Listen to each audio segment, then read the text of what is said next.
One that Donald Trump's brain is made of pudding, especially those closest to him, because they treat him like the child that he is, making sure that little Donald never has to step outside his comfort zone as they cover up his very clear decline. And the latest example is one of the worst yet, not only because it proves how badly Donald Trump's brain is broken, but also shows how little he cares about one of the biggest lies he's been telling lately. We are going to get into it all in the panic from his handlers, but before we do, if I could quickly ask you to leave a like on this video, and if you haven't already and you enjoy our channel, to hit that subscribe button, because it goes a long way in supporting our work. Now, before we get into the moment from Donald Trump's disastrous Oval Office press conference that showed off his scary decline, I want to start where he did, attacking Jasmine Crockett. Jasmine Crockett recently... Jasmine Crockett. Remember when I said, is she a relation to the late, great Davy Crockett? I don't think so. Jasmine Crockett, let me tell you, before you even ask, she's a very low IQ person. I mean, if we ever had to pass an aptitude test, that's the one should take one, because she shouldn't even be in the crowd. So I have no idea what you're going to, but I don't think we should waste our time. This is a low IQ person who I can't even believe is a congressperson. Between her and Ilhan Omar and the group. You know, I met the head of Somalia. Did you know that?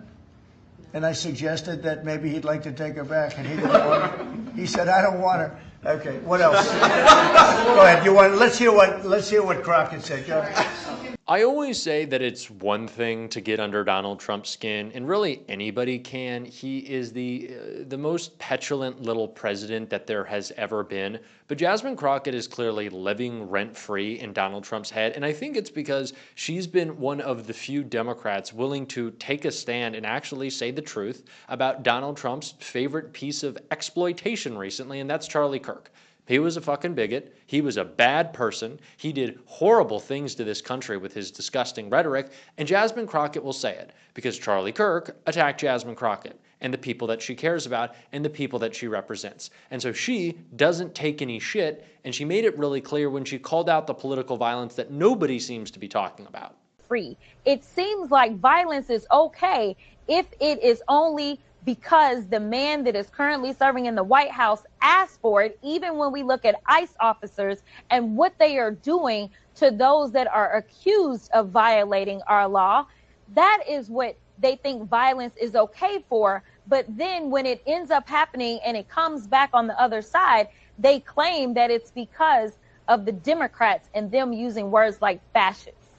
When ICE rips families apart, I don't know if you saw, and I don't want to play it because it is just so painful to watch, but the woman who ICE threw on the ground today, crying that her husband was being ripped from her. My friend who's running for Congress in Illinois, Kat Abou-Ghazaleh, was thrown on the ground, shoved over violently by ICE agents for no reason, standing and protesting. That's political violence, by the way. And the fact that these disgusting, vile fucks want to pretend that they care about political violence to exploit the death of Charlie Kirk, who they don't care about, for their own political gain, I'm just not putting up with that bullshit. Clearly, Jasmine Crockett isn't either. Sorry, I'm just upset about this, especially with Trump saying this, or really having to have this explained to him at his press conference.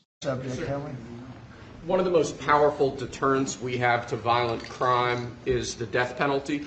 As you said, your administration has taken bold, decisive steps to ensure that Washington, D.C. is once again a safe and secure city for its residents and all who visit. This is a presidential memorandum that directs your Attorney General and your U.S. Attorney for the District of Columbia, Judge Jeanine Pirro, to fully implement the death penalty here in Washington, D.C., where the evidence and facts of a case indicate that the death penalty should be used. Okay. Everybody understands death penalty in Washington. You kill somebody, or if you kill a police officer, law enforcement officer, death penalty. So we condemn political violence, and it's the fault of the left. Oh, it's always the left's fault. But Donald Trump is making it so the state can take people's lives again. Quite literally, political.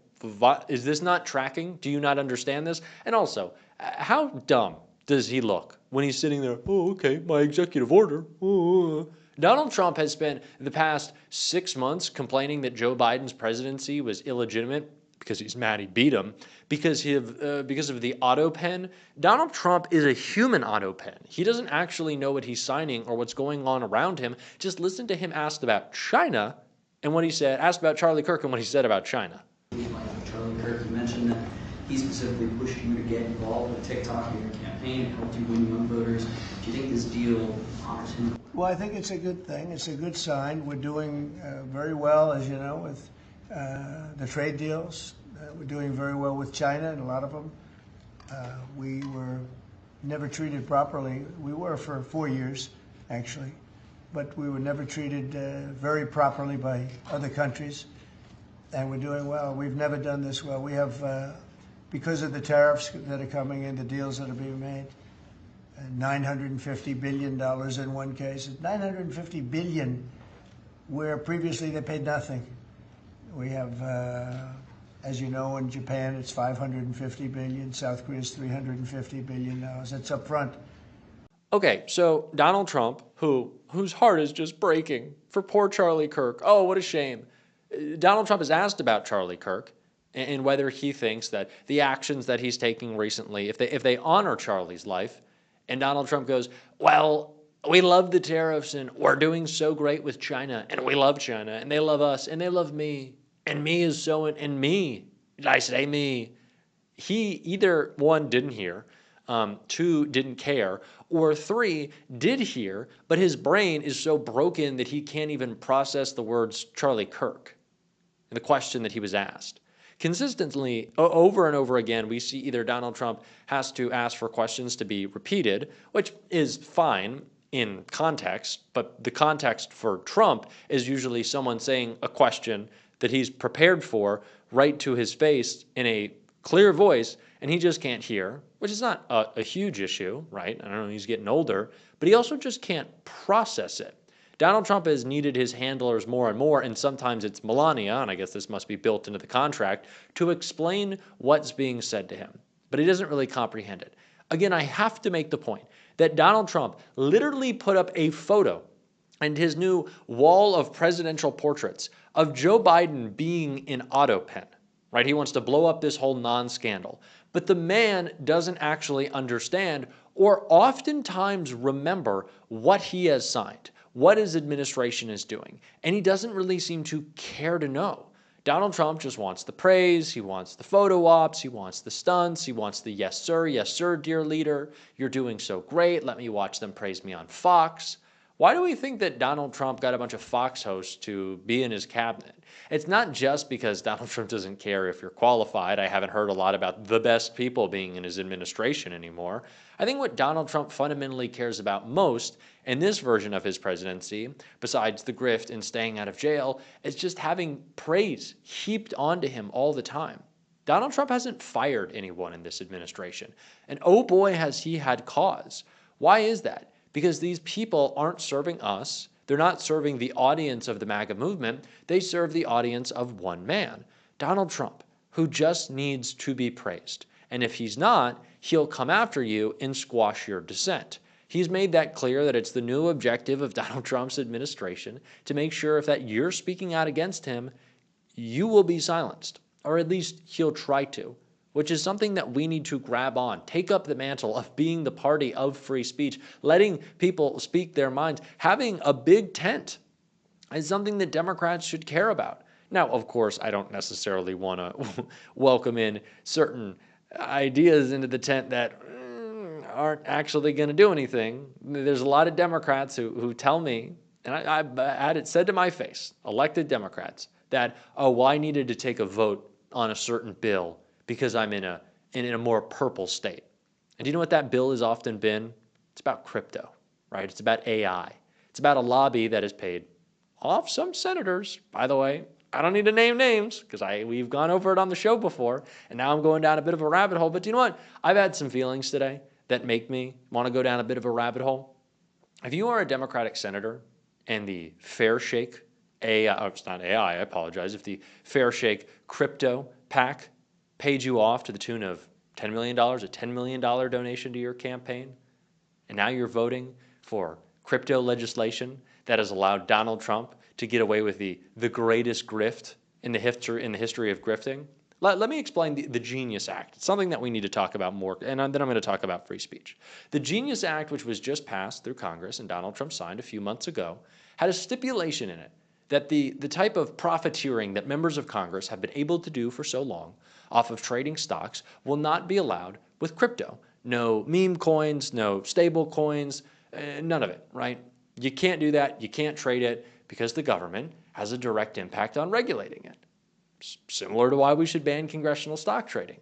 But do you know who was exempt from that rule in that legislation?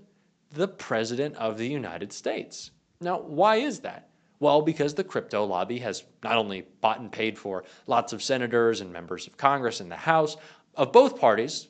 I have to say that. Primarily Republicans go along with this, but there are a couple of Democrats who have taken hefty donations and allowed crypto to support their campaigns. But they did that because Donald Trump ultimately has the final word in how the crypto industry is regulated, or should I say not regulated. And this is an issue that really peeves me.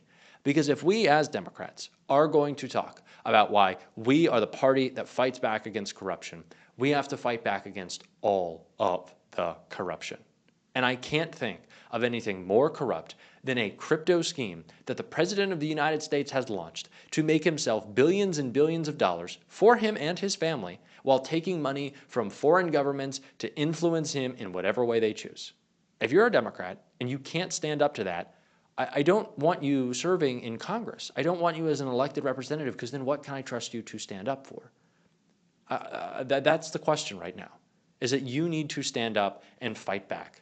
And we certainly need to be doing so on the issue of free speech.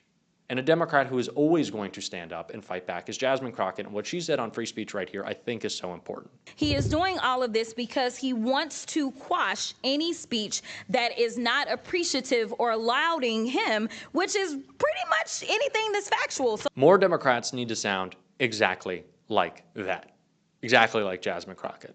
We're certainly going to try to on this show. I feel like I'm being a little self-reflective of how this video went. You might be able to tell I'm just a little annoyed. I've had a long day with this administration, and I'm pretty fed up. And I think that's been coming off a little bit more in these videos, and I really appreciate that y'all have been so supportive of that.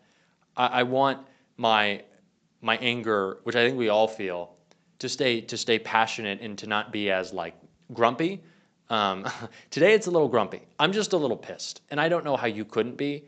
And if I'm doing these videos and I'm not emotional, I don't want y'all to watch. But I hope you can understand the place that I'm coming from today. I'm sure you feel it as well. It's just been a lot of shit, and I'm so tired of it. And I want to call these people out, and I want Democrats fighting the way that they need to be. And we're going to be calling for that on this show. And if you want to support that, as always, you can hit that subscribe button, leave a like on this video. If you stuck around to the end, drop a blue heart in the comments. I need them today. And if you want to support the show in another way, you can subscribe to my Substack right here or linked below. Being a free or paid subscriber, one of the best ways to support us. Keep on fighting. Don't let them silence you. And until next time, I'll see you soon.